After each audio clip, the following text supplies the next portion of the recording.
할렐루야. 우리 하나님께 영광의 박수 드리겠습니다. 우리 옆에 분하고 이렇게 인사하십니다. 예수님이 부활하셨습니다. 예수님이 부활하셨습니다. 한 번 더 우리도 부활합니다. 오늘 영상 여러분 은혜 받으셨어요? 네, 우리 장석준 집사님이 이렇게 편집을 하느라고 애를 쓰셨어요. 오늘 특별히 더 잘한 것 같아요. 우리 박수 한번 해줍시다. 우리 그리고 이 자리가 요즘 좀 썰렁했잖아요. 우리 선영 집사님 혼자 지키고 있었는데 우리 이명정 원사님하고 우리 윤영이하고 4년 만에 이렇게 이 자리를 채웠습니다. 다시 박수. 네. 감사하고요. 원사님 예배 시간에 연주하니까 좋으시죠? 할렐루야. 아무리 재능이 있어도 또 내가 아무리 연주를 잘해도 아무리 비싼 악기가 있어도 주님이 날 써주시질 않으면 설 수가 없는 거예요. 근데 우리가 부족해도 주님이 써주시면 쓰임받을 줄 믿습니다. 우리 아직 윤영이는 초등학교 5학년인가요 지금? 이제 5학년. 우리 한 5, 6년 만에 보는 것 같아 지금. 근데 이제 완전히 총각이 돼가지고 왔는데 윤영이도 바이올린 배운 지 지금 6, 7년 됐어요. 그죠? 7, 8년 된 것 같아요. 근데 하나님이 이렇게 또 써주시니까 와서 아직 부모님 믿지 않으시지만 이렇게 와서 봉사를 하게 됐습니다. 다시 한번 우리 박수. 네, 이렇게 부활절날 귀한 선물을 주님께서 주셨습니다. 우리 중요한 인사해야 되잖아요. 그죠? 시작. 예수님 믿으면 꿈 같은 일이 일어났습니다. 나를 통해 한 영혼을 구원했습니다. 내 영혼아 깨우리로다. 정 목사님, 우리 장석재 성도님이 혼자 이렇게 외롭게 하는데 찾아가서 같이 해야지. 이 남자들은 좀 의리가 없어. 여자들은 막 쳐다보고 그러는데 자기들끼리. 다시 시작. 예수 믿으면 꿈 같은 일이 일어납니다. 나를 통해 한 영혼을 구원했습니다. 내 영혼아 내가 새벽을 깨우리로다. 할렐루야. 윤영이도 새벽 예배 나오는 역사가 있을 줄 믿습니다. 자, 여러분 오늘 예수님께서 사망의 권세를 이기고 다시 사신 부활주일입니다. 다시 사신 주님의 평강이 저와 여러분에게 임하기를 주님의 이름으로 축원합니다. 오늘 여기 영화배우 겸 탤런트 차인표 씨가 40년을 찾아 헤매도 듣지 못했던 그 주님의 음성을 듣게 됐는데 오늘 이 시간에 주님의 음성을 듣는 역사가 일어날 줄로 믿습니다. 여러분 믿음으로 아멘 하려면 좀 두 손을 들고 하게 돼요. 주님의 음성을 듣게 될 줄로 믿습니다. 할렐루야. 어느 날 3대 독자를 잃은 어머니가 석가모니를 찾아왔습니다. 그 석가모니를 찾아와서 우리 아들을 좀 살려달라는 거예요. 근데 석가모니가 조건이 하나 있다는 거예요. 겨자씨를 하나 구해오는데 이 마을에 가서 겨자씨를 구해오는데 그 집이 한 명도 사람이 죽은 적이 없는 집에 가서 겨자씨를 구해오라는 거예요. 어머니는 소망을 가지고 마을에 내려가서 집집마다 다니면서 겨자씨를 구했습니다. 구할 수 있었을까요? 없었을까요? 겨자씨는 구할 수 있었어요. 그런데 그 집에서 한 명도 사람이 죽은 적이 없는 집은 없었던 거예요. 여러분들은 어떤 사람은 신축 아파트에 가면 되지 않겠나? 새로 입주하는 데 가면 되지 않겠나 그럴지 모르지만 이게 옛날이니까 그죠? 한 번도 죽음을 맛보지 않은 집이 없었던 거예요. 그래서 안타까운 마음으로 실망한 마음으로 석가모니를 찾아왔더니 그것 보십시오. 이 세상에 죽음을 맛보지 않는 사람은 하나도 없습니다. 당신의 아들이라고 해서 죽음을 맛보지 말라는 법은 없습니다. 이게 뭐예요 도대체?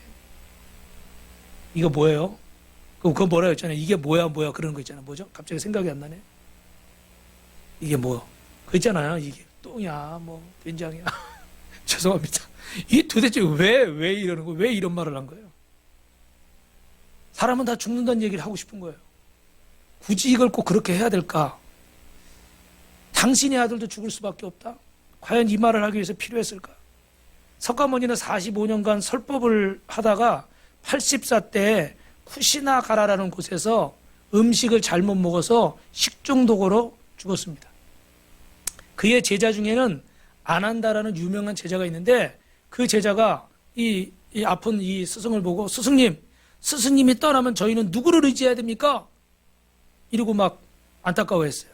그때 이 석가모니는 뭐라고 그런지 아세요? 누구도 의지하지 마라. 나도 죽으니까 나도 의지하지 마라. 너 자신을 의지해라. 할렐루야는 안 하겠습니다. 주님의 말씀이 아니니까. 근데 여러분 굳이 비교하지 않으려고 해도 상상되는 장면들이 있죠. 귀신 들린 아이의 아버지가 예수님 찾아왔는데 제자들 고쳐달라고 해도 못 고쳤어요. 그 주님을 만나서 주님 할 수 있거든 우리 아들 좀 고쳐주세요. 예수님 뭐라고 그러세요? 사람은 다 죽어.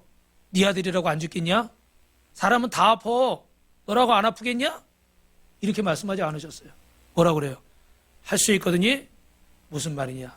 믿는 자에겐 능치 못할 일이 없느니라. 할렐루야.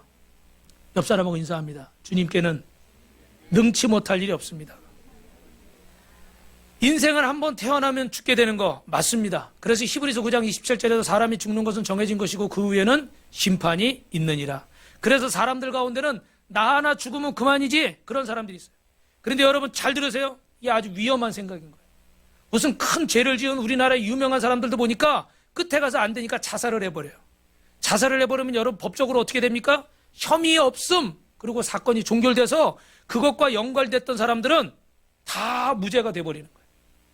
근데 여러분 죽은 사람을 끝까지 수사한다는 건 참 안타까운 일이지만 그가 받았던 뇌물들, 그가 저질렀던 비리들, 그를 통해 상처받고 어려움을 당했던 고통받았던 수많은 국민들이 있어도 그냥 죽어버리면 다 끝나버리는 거예요. 그 옆에 같이 뇌물 받아먹고 같이 나쁜 짓 하고 같이 사람들 괴롭히고 같이 그 눈에서 피눈물 나게 했던 사람들이 멀쩡하고 뻣뻣하게 지금 살아가고 있어요. 과연 저는 이게 옳은지 모르겠어요. 죽은 사람은 안타깝지만 정말 속상하지만 그렇다고 그로 인해서 피해봤던 그 수많은 사람들의 그 지금도 비리를 저지르고도 멀쩡하게 살아가고 있는 그런 사람들이 다 죄가 덮어둬도 될까요? 여러분 판단에 맡기고 또 제가 판단한다고 바뀌는 건 아니니까 중요한 건 여러분 왜 사람들이 이런 길을 택할까요? 죽으면 끝이다. 괴로운데 나 하나 죽으면 끝나지. 이 꼴 저 꼴 안 보지. 그러면 남은 사람은요? 남은 당신의 아내나 당신의 남편이나 당신의 자식이나 당신의 부모나 형제나 당신을 사랑하고 아꼈던 그 사람들은 어떻게 되려고? 그 고통은 다 누가 짊어지는 거예요? 당신만 속편하면 끝나는 거예요? 한번 스스로에게 질문해 보세요. 당신만 끝나면 끝나는 거예요? 다른 사람 속상한 거 다른 사람 막 무슨 일이 있을 때마다 기억나가지고 막 괴로워하고 속상해하고 미안해하고 힘들어하고 이런 거는 어떡할 거야? 당신은 그렇게 무책임한 사람이에요? 당신만 안 괴로우면 딴 사람은 괴로워도 좋아요? 이야 아주 바보 같은 생각이고 악한 생각이고 오늘 왜 주님이 부활의 기적을 우리에게 주셨어요? 따라합시다. 죽음이 끝이 아니다. 죽음 뒤에는 반드시 뭐가 있어요? 심판이 있어요. 주님 앞에 서게 되는 거예요. 그래서 고린도전서 15장 32절 같이 있습니다. 시작. 죽은 자가 다시 살지 못할 것이며 내일 죽을 터이니 먹고 마시자 하리라. 할렐루야. 여러분 죽은 자가 다시 살지 못할 것이면 다 끝나는 거야. 그러나 성경은 뭐라고 말합니까? 죽음이 인생의 끝이 아니라고 말합니다. 오늘 예수님의 부활이 이걸 증거하고 있고 오늘 저와 여러분 죽음으로 인생을 끝내려고 하는 인생에게 주님은 희망의 메시지와 경고의 메시지를 같이 주고 있는 줄로 믿습니다. 할렐루야. 그래서 오늘 제목은 뭐냐면 따라합니다. 부활, 새로운 창조의 사건. 그래서 오늘 첫 번째 주제는 뭐냐면요. 부활은 역사적이며 실제적인 사건입니다. 할렐루야. 믿으시면 아멘. 1절부터 6절에 보니까 오늘 많은 사람들이 예수님의 부활을 인정하지 않으려고 그래요. 이유는 뭐냐면 그런 걸 본 적이 없고 내 머리로는 받아들일 수가 없다는 거예요. 그런데 여러분 어떤 아이가 학교에서 구구단을 배웠어요. 그러니까 할아버지에게 자랑을 하니까 그럼 할아버지가 이제 물어보는 거예요. 손주가 귀여우니까 3 곱하기 4는 대답을 안 해요. 3 곱하기 4는 12. 오 우리 손자 잘한다. 잘해. 6 곱하기 7은 저도 이거 보고 해야 돼. 틀릴지 모르니까 48 그럴 수도 있잖아요. 그죠? 6 곱하기 7은 42. 그러면 13 곱하기 12는 이가 빨리 대답을 빨리 못해요. 그러니까 손자가 뭐랬냐면 좀 고민하다가 에이 할아버지 바보 그런 게 어딨어. 그리고 신경질 내고 나가버렸어. 왜요? 내가 배운 구구단은 2단부터 9단까지밖에 없어. 그 이상은 생각을 안 해봤어. 뭐 이것도 곱하면 더하면 되겠죠. 그죠? 사람들은 어때요? 내가 경험하고 내가 보지 못하고 내가 안 해본 거는 인정을 안 하려고 그래. 그러니까 오늘날도 부활을 거부하는 수많은 사람들의 머릿속에는 내가 가지고 있는 경험과 내 지식의 한계를 인정하지 않는 거예요. 오늘 여러분 안식 후 첫날 막달라 마리아와 다른 여인들이 예수님의 시체를 보기 위해 무덤을 찾아갔습니다. 그때 큰 지진이 나면서 주의 천사가 하늘로서 내려와 돌을 굴려내고 그 위에 천사의 모습을 한 번개 같고 그 옷은 눈과 같이 흰 한 분이 앉아 있었는데 그분이 지금 뭐라고 얘기하고 있는 거예요? 너희는 무서워하지 마라. 십자가에 못 박히신 예수를 너희가 찾는 줄을 내가 아노라.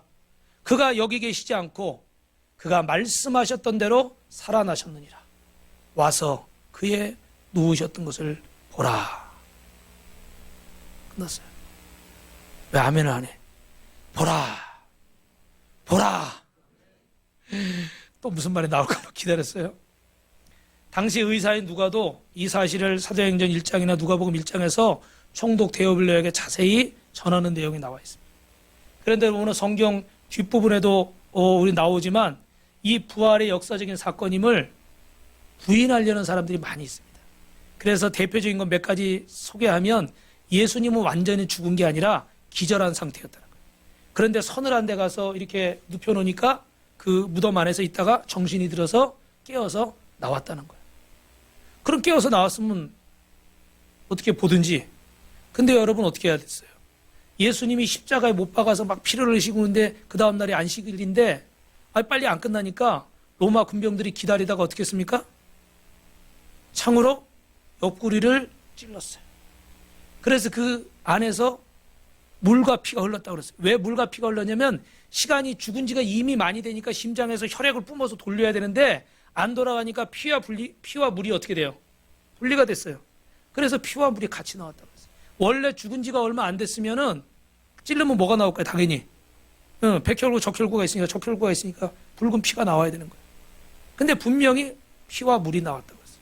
그럼 이미 심장이 뛰지 않은 지가 한참 지났다는 얘기. 다 확인을 했어요. 그런데도 기절했다. 말이 안 되지. 두 번째, 시체를 제자들이 도둑질에 가서 숨겨놨고 부활했다고 말한다는 거예요. 여러분, 개짐저종 앞에서도 두려워가지고 나는 저 사람 몰라, 나는 몰라, 저주까지 하면서 도망했던 그런 제자들. 예수님이 돌아가시자마자 베드로는 뭐라고 했어요? 요한복음 보니까 나 고기 잡으러 갈래. 그러니까 6명의 제자들이 따라 나섰대. 12명 중에 7명이 8명이 다 고기 잡으러 갔어요. 고기 낚는 어부에서 사람 낚는 어부 되라. 옛사람에서 새사람 되라고 그랬는데 다시 새사람에서 뭔 사람 되고 싶은 거예요? 헌사람 되고 싶은 거예요. 옛사람 되고 싶은 거예요. 여러분, 주님이 십자가의 죽으심으로 여러분을 구원하셔서 여러분을 옛사람에서 새사람 만드신 줄로 믿습니다. 이제는 옛사람으로 돌아가면 안 돼요. 괴롭다고 힘들대로 내 뜻대로 안 되고 믿음 생활 마음대로 안 된다고 돌아갈 생각하지 마세요. 포기할 생각하지 마시고 이제 주님이 우리를 새롭게 하신 줄로 믿습니다. 옆 사람하고 인사합시다. 새 사람으로 살아갑시다. 그리고 거기에 유대 군병들이 수십 명이 지키고 있는데 이 겁쟁이들이 그 군인들을 뚫고 해치고 가서 예수님의 시신을 훔쳤다? 이 컵이나 손수건 같으면 이렇게 슬쩍 해가지고 이렇게 가져올 수도 있어요. 그죠? 몰래. 근데 저 돌문을 보세요.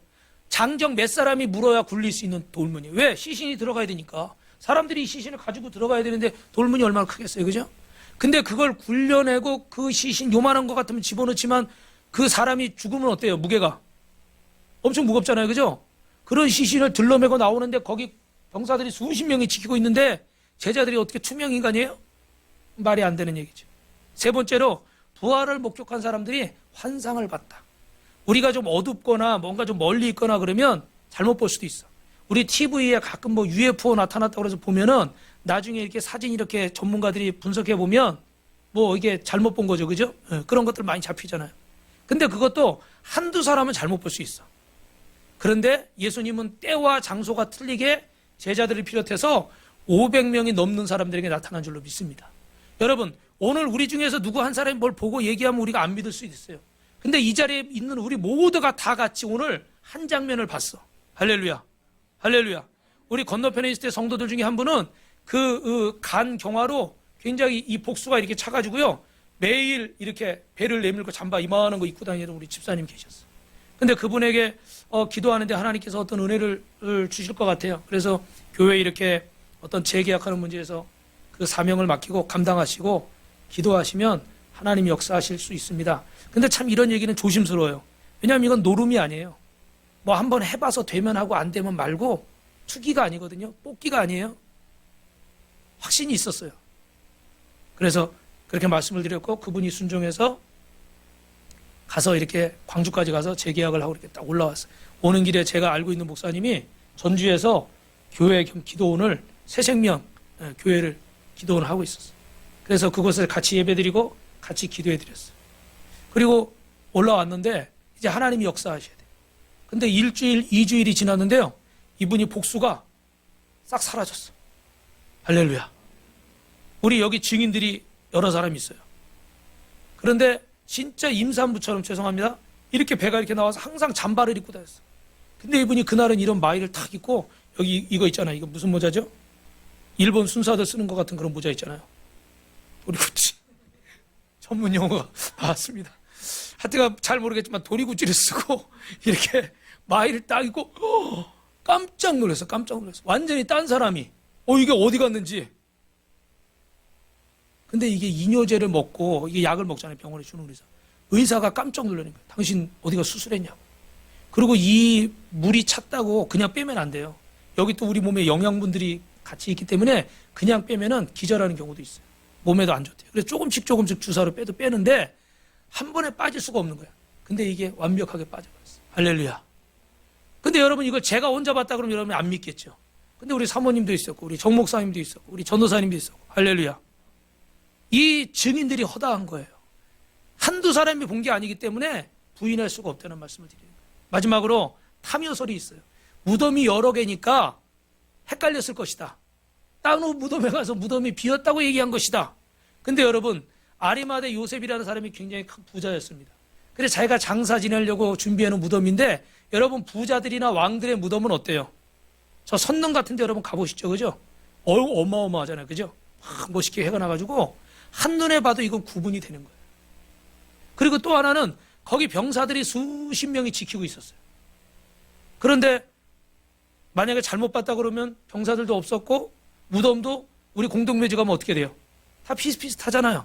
그런 묘지였다는 거예요.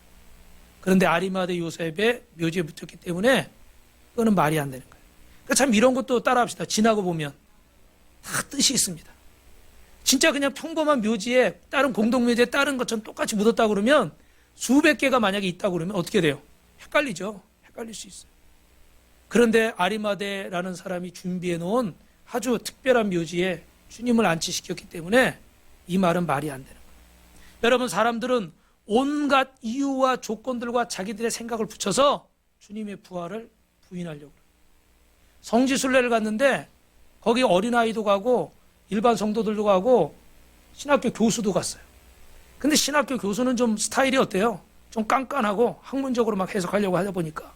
근데 이 홍해라는 곳에 가가지고 딱 보니까 갈대가 막 우거지고 물이 이렇게 조금 있는 거예요. 그러니까 거기서 신학교 교수가 그러면 그렇지. 이렇게 낮은 갈대밭이니까 그 이스라엘 백성들이 여기를 건넜지. 진짜 바다였으면 건널 수 있었겠나? 막 이러는 거예요. 그런데 거기 있던 아이가 그런 거 참 이상하네요.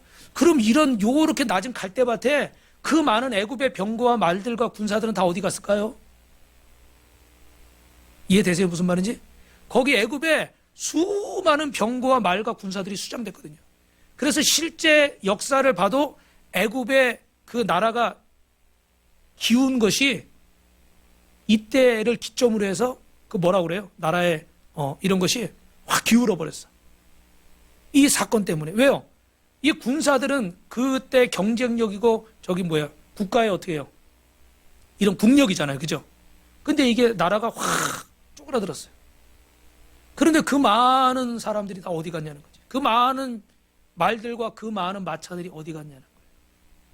사랑하는 성도 여러분, 우리 주님의 부활은 역사적인 사실이고 실제적인 일인 줄로 믿습니다. 그런데 어떤 것들은 처녀가 아이를 낳아 그 많은 병거와 말들이 묻히고 이스라엘 백성들 200만이 넘는 사람들이 그 바다를 육지처럼 건너 이런 사실들을 하나하나 생각하려고 그러면 어떨 때는 우리 마음속에 의심이 들 때도 있어요. 그런데 오늘 영상에도 잠깐 나온 차인표 씨처럼 주님을 경험하게 되면 그것이 질병이든 그것이 경제적인 문제든 아니면 개인적인 어떤 사건이든 주님을 경험하고 나면 내 안에 모든 주님의 말씀들이 믿어지는 줄로 믿습니다. 그래서 전에 말씀드렸지만 어떤 분은 군대 갈 때 내가 성경을 한번 다 읽겠다. 대신에 내가 성경을 읽고 아니면 예수 안 믿고 맞으면 믿겠다. 그래서 성경을 읽으면서 의심이 나는 구절을 다 줄치기 시작한 거예요. 처음에는 어떻게 돼요? 의심스러운 구절이 너무 많았던 거야. 이해가 안 되는 것들이. 근데 한 번 읽고 두 번 읽고 군대 옛날에 몇 년이었어요? 3년? 3년 6개월인가? 옛날에 길 때 3년이었죠. 그죠? 36개월. 그러니까 그 동안에 성경을 여러 번 읽다 보니까 놀라운 것은 의심하면서 줄쳤던 구절이 하나씩 둘씩 사라지기 시작하는데 나중에는 어떻게 돼요? 의심스러운 구절이 다 사라진 줄로 믿습니다. 할렐루야. 그래서 이분이 군대를 제대하고 신학교에 가서 목사님이 된 줄로 믿습니다. 그러므로 사랑하는 성도 여러분, 옆사람하고 인사합니다. 부활은 역사적인 사건이고 실제입니다. 두 번째 따라합니다. 부활은 증거자로서의 삶을 사는 이유가 됩니다. 너무 길죠? 시작. 부활의, 따라합시다. 부활의 증인으로 삽시다. 오늘 여러분 7절부터 10절에 부활의 증인으로 사는 말씀이 나오는데, 인도의 성자 썬다싱은 영국을 방문했을 때 힌두교를 버리고 기독교를 믿게 된 이유가 뭐냐고 물었어요. 다시 말하면 기독교와 힌두교의 차이가 뭐냐고 물어본 거죠. 그랬더니 썬다싱이 말하길 부활하신 예수님 때문입니다. 모든 종교들이 죽음으로 끝나는 거예요. 그런데 우리 기독교는 예수님의 부활을 증거하고 있다는 거예요. 그래서 그 이후로 어떻게 돼요? 나는 내가 만난 주님을 감격스럽고 기쁘기 때문에 전하지 않을 수가 없는 거예요. 여러분도 정말 기쁜 소식, 정말 행복한 소식이 있으면 어떻게 돼요? 전하고 싶은 거예요. 할렐루야. 할렐루야. 내가 정말 은혜 받은 게 있으면, 감동받은 게 있으면 전하고 싶은 거예요. 우리 예진쌤이 이번 주에 그 고난주간이라고 점심에 금식을 했는데, 학교에서 여러분이 아시지만 학생들 가르치면서 점심에 12시부터 6시까지 금식하는 게 힘들잖아요. 그래서 저는 개인적으로 아주 아침에 하든지 아니면 이렇게 하지, 좀 그런 안타까운 마음이 있었어요. 그래도 주님 앞에 하겠다고 하니까 우리 5명하고 같이 학생들이 금식을 했는데, 그 점심시간에 점심을 안 먹고 이렇게 기도실에 가서 기도를 하려고 그러는데, 어떤 남학생이 이렇게 하나 들어왔는데, 중학생이죠. 근데 이 남학생이 하나가 너무 서럽게 울더래요. 무슨 일이 있는지 모르겠지만 너무 서럽게 울더래요. 중학생 남자아이가. 그러니까 내가 선생님이니까 가서 좀 이렇게 위로를 해주고 싶은데, 또 기도하는데 방해가 될까봐 그냥 옆에서 같이 중보로 기도해줬대요. 무슨 일인지 모르지만. 그런데 마음에 그런 감동이 들더래요. 참 그래도 귀하다.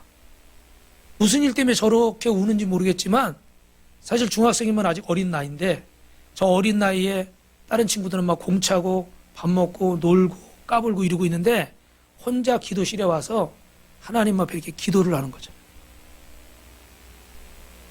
너무 기특하고 너무 대견한 거예요. 할렐루야. 그래서 축복 기도를 막 해줬대요, 옆에서. 그 얘기를 오자마자 종알종알 학교에서 있었던 일. 어느 선생님 뭐라고 그랬는데 어떻게 해서 무슨 어떤 선생님 어떻게 해가지고. 그래서 우리는 그 하루에 있었던 일이 다 비디오처럼 지나가. 다 알아. 여러분, 얼마나 감사한 일이에요. 우리가 정말 기뻐하고 즐거워할 수 있는 일들, 또 내가 고민하고 있는 일, 이렇게 같이 나눌 수 있고 자랑할 수 있다면 행복한 줄로 믿습니다. 부활의 주님을 만난 제자들은 부활을 증거하라. 그래서 7절 말씀 같이 했습니다. 시작. 빨리 가서 그의 제자들에게 이르되 그가 죽은 자 가운데 살아나셨고 너희보다 먼저 갈릴리로 가시나니 거기서 너희가 배우리라 하라. 할렐루야. 이 제자들이 이 복음을 증거했습니다. 주님의 증인이 된 거예요. 그래서 베드로와 그 바울은 로마에 가서 복음을 증거하다가, 또 바울은 목배임 당해서 순교하고, 여러분 베드로는 십자가에 거꾸로 순교했습니다. 도마는 인도에 가서 복음을 전하다가 순교하고, 나사로는 키프리섬에 가서 복음을 전하다 순교했어요. 여러분 십자가를 경험한, 부활을 경험한 예수님의 사람들은 하나같이 다 부활의 증인이 돼서 사랑하는 가족뿐만 아니라 여러분 이웃에게 오늘 땅끝까지 부활의 주님을 증거한 줄로 믿습니다. 그래서 고린도전서 15장 19절 말씀 같이 있습니다. 시작. 만일 그리스도 안에서 우리가 바라는 것이 다만 이 세상의 삶뿐이면 모든 사람 가운데 우리가 더욱 불쌍한 자니라. 여러분 이 자리에 왜 계십니까? 무엇 때문에 용서하고 사랑하십니까? 무엇 때문에 빼앗아도 모자라는 판에 남에게 나누어주며 살고 계십니까? 사랑하는 이유도, 용서하는 이유도, 참고 사는 이유도, 나누어주는 이유도 예수님의 부활 때문인 줄로 믿습니다. 예수님이 부활이 없다면 우리 이 땅에서 가장 미련한 사람이고 가장 바보 같은 사람이에요. 뿌리가 없는 꽃을 꽃병에다 꽂는 거예요. 시간이 지나면 이건 어떻게 됩니까? 금방 시들어버리는 거예요. 오늘도 이렇게 꽃으로 섬겨주신 분께 주님의 이름으로 축복합니다. 할렐루야. 여러분, 제가 이번 주에 새벽 예배, 고난주간 새벽 예배 하다가 마음에 감동이 된 얘기가 있는데, 그 아프리카의 선교사님 중에 로엘 케네디라는 선교사님이 있어요. 나이지리아에서 10년 동안 그 선교를 하셨는데 제가 사진은 못 찾았고, 근데 이분들이 보니까 원주민들이 가다가 길에서 무거운 돌을 하나씩 들고 그 강을 향해서 가는 거예요. 선교사님에게도 돌을 들라고 그러는 거예요. 그런데 이 돌이 아무리 생각해도 들 필요가 없어. 무거운 거 일부러 들고 갈 필요가 없으니까. 근데 보니까 이 사람들이 강을 건너는데 돌멩이를 들고 건너요. 근데 그냥 건너면 여러분 아시죠? 이렇게 저렇게 강물이 세면 어떻게 돼요? 휩쓸려서 쓸려가 버린단 말이에요. 근데 돌멩이를 들고 있으니까, 무게가 있으니까 강을 무사히 건너게 돼요. 그래서 어쩔 수 없이 선교사님도 다시 돌아가가지고 왔던 길 돌아가서 무거운 돌 하나를 들고 와서 강을 건너는 거예요. 근데 강을 건너는데 너무 신기해요. 첫째는 이 돌을 들고 건너니까 어떻게 돼요? 넘어져요, 안 넘어져요? 안 넘어지는 거예요. 또 하나 제가 이번 주에 은혜 받은 건 뭐냐면, 그 전에 이야기를 수도 없이 하면서 생각하지 못했던 게 있어요. 그게 뭐냐면, 이 돌이 무거운데 여기서는 무거워요. 근데 물에 들어가니까 어떻게 돼요? 왜요? 부력 때문에 돌의 무게가 가벼워져요. 할렐루야. 그래서 저도 십자가를 지는 게, 이 사명을 감당하고 이렇게 목회를 하는 게 너무 어렵고 너무 힘들고 그럴 때가 있는 거예요. 그런데 이 이야기를 묵상하면서, 아, 내가 이렇게 주님의 십자가를 지고 가고 주님의 부활을 증거하고 주님의 증인으로 사는 게 너무 힘들어. 이 돌멩이를 좀 내려놓고 가면 편할 것 같아. 그렇죠, 여러분? 내려놓고 가면 얼마나 편하겠어요? 여러분 어깨에 가장으로서의 무게, 아버지로서의, 어머니로서의 부담감, 어떤 세상에서 또 내가 감당해야 되는 일들, 여러분이 또 바라고 원하는 게 있어서 열심히 달려가는데 때로는 너무 그게 힘든 거야. 진짜 이거 내려놓고 싶어. 이거 내려놓으면 홀가분해. 그래서 저하고 사모님은 몇 년 전부터 이렇게 그 TV에 이런 거 나오잖아요. 귀농. 들어보셨어요? 귀농. 시골에 가가지고 이렇게 여유 있게 탁 집 하나 짓고 이렇게 사는 걸 보면서 부러워한 적이 오래됐어요. 얼마나 편할까? 이런 부담들을 내려놓으면. 그런데 이 돌이 지금은 무거워도 이거를 들고 가는 게 그 거센 물살에서 나를 지켜주고 있다는 거예요. 할렐루야. 여러분이 지금 지고 있는 그 십자가가 너무 불편하고 무겁고 부담스럽고 괴롭고 하루에도 수없이 이거 내팽개치고 싶은 마음이 드실 때가 있을 거예요. 나는 왜 이렇게 살아야 돼? 나는 왜 꼭 이래야 돼? 이거 안 하면 안 돼? 좀 놓고 싶을 때가 있어요. 그런데 여러분이 들고 있는 그 십자가가, 그것이 물질이든 건강이든 남편이든 자식이든 아내든 누구든 직장이든 뭐든, 그게 여러분을 지금 지탱해주고 있는 거예요. 아멘? 그리고 더 중요한 건 뭔지 아세요? 이게 그냥 세상에 있으면 이게 너무 무거워. 그죠? 근데 주님의 은혜 안에 탁 들어가면 어떻게 돼요? 물속에 들어가면 가벼워져. 할렐루야. 수고하고 무거운 짐자들아 다 내게로 오라. 내가 너희를 쉬게 하리라. 내가 너희에게 주는 짐은, 멍에는 쉽고 가볍다. 할렐루야. 그래서 여러분이 그냥 지고 가려고 그러면 너무 힘든 거야. 근데 하나님 앞에 나와서 예배하고 기도하고 주님의 은혜로 이 십자가를 지려고 하면 주님께서 대신 짊어져 주시기 때문에 그 십자가가 가벼워질 줄로 믿습니다. 할렐루야. 혼자 고민하고 혼자 막 발버둥 치고 혼자 괴로워하지 마시고 주님 앞에 무릎을 꿇으세요. 하나님의 성전에 나오세요. 그리고 주님의 이름을 부르세요. 주님이 지금도 차인표 씨 만나주시려고 어때? 자기는 1등석에 타가지고 연예인이니까 사람들하고 섞이는 거 귀찮잖아요. 그 1등석에서 탁 아무도 없는데 혼자 탁 이러고 그냥 봉사하러 가는 사람이 1등석을 타고, 1등석은 비행기 값이 몇 배 차이 나죠? 한명주 성도님? 더블. 그래서 2배 이상 비싸요. 봉사하러 가겠다는 사람이. 근데 어떻게 돼요? 주님은 그 1등석에서 그 화려한 무대에서 기다린 것이 아니라 그 지구상의 가장 가난하고 어려운 동네에 가장 불쌍한 아이들 속에서 기다리고 계셨다. 옆 사람하고 인사합시다. 주님의 손을 붙잡으십시오. 마지막으로 따라합니다. 부활은 새로운 창조의 사건입니다. 오늘 11절부터 15절에 보면 마지막 이야기가 나오는데, 여러분 매년 봄이 되면 다 죽어가던 나무에서 새로운 잎이 나고 녹음이 푸르게, 그래서 이 봄이 되면 여러분 어때요? 동면하던 곤충이나 동물들도 새로운 생명으로 순환을 합니다. 아동부 아이들이 쓴 하나의 수필이 있는데 그 제목이 뭐냐면 아기 번데기의 슬픔이에요. 이게 무슨 얘기냐면 어느 날 보니까 자기 엄마가 껍질만 남겨두고 사라진 거야. 그 아기 번데기들이 막 찾는데 엄마가 없어졌어. 근데 보니까 개미가 지나가다 뭐라고 그러냐면, 야, 네 엄마 죽은 거 아니야.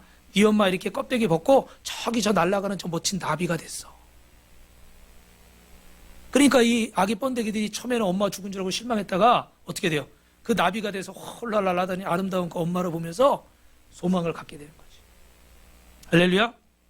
뭐 이런 것으로도 이렇게 부활을 설명하는 사람들도 있어요. 일반적인 계시로. 그러나 진정한 부활의 의미는 따라합니다. 새로운 창조입니다.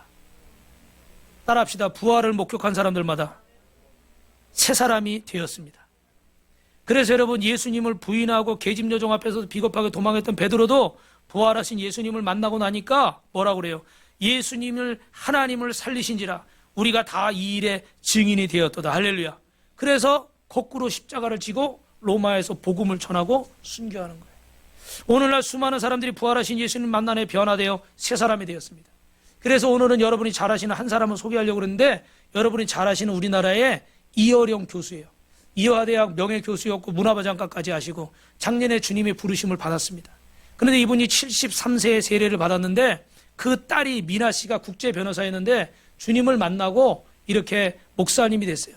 92년에 갑상선암 수술을 받고 96년, 99년에 2차례 수술했지만 재발을 해서 결국은 이렇게 주님의 품에 갔지만, 그 살아있을 때 그 아이가 손자가 주의력 결핍이고 막 이래가지고 치료한다고 뭐 하와이에 가도 이랬는데 막 너무너무 힘든 거예요. 그래서 망막 손상이 와가지고 앞을 제대로 볼 수 없는 상황이 됐습니다. 그래서 설거지도 제대로 못하는 상황을 보고 아버지가 너무 속상했어요. 우리나라 지성인을 대표하는 이어령 씨가 그때 하나님 앞에 기도하는 거예요. 내 힘도 내 지식도 내가 가진 돈도 내 자식을 붙잡아줄 수가 없는 거예요. 이 손주도 케어할 수가 없는 거예요. 그래서 하나님 앞에 기도합니다. 하나님, 사랑하는 딸 미나에게 빛을 거두지 않으신다면 저의 남은 삶을 주님의 종으로 살겠습니다. 할렐루야. 그리고 기적적으로 그 이미나 목사님이 시력이 회복돼서 이어령 교수님이 세례를 받고 하나님의 사람이 된 줄로 믿습니다.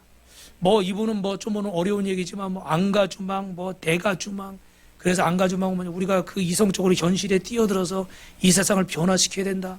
대가주망은 뭐 그럼 우리가 예수님 말씀처럼 이 현실을 넘어서서 현실의 정치에 참여하지 말고 그걸 초월해서 뭐 신앙생활을 해야 된다.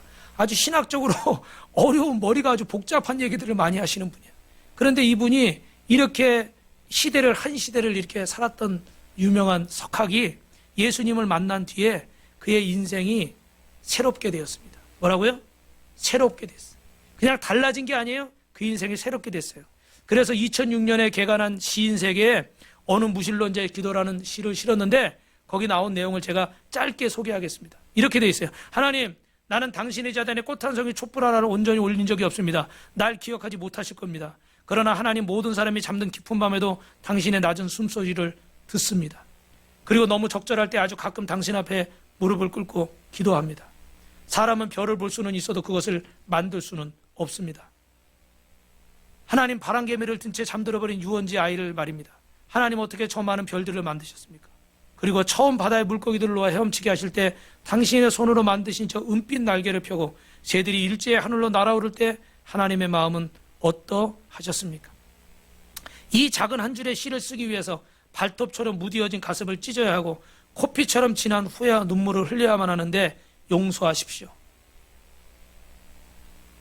하나님, 어떻게 그 많은 별들을 축복으로 만드실 수 있었습니까? 당신의 제단에 지금 이렇게 엎드려 기도하는 까닭은 별을 볼 수는 있어도 그것을 만들지도 셀 수도 없기 때문입니다.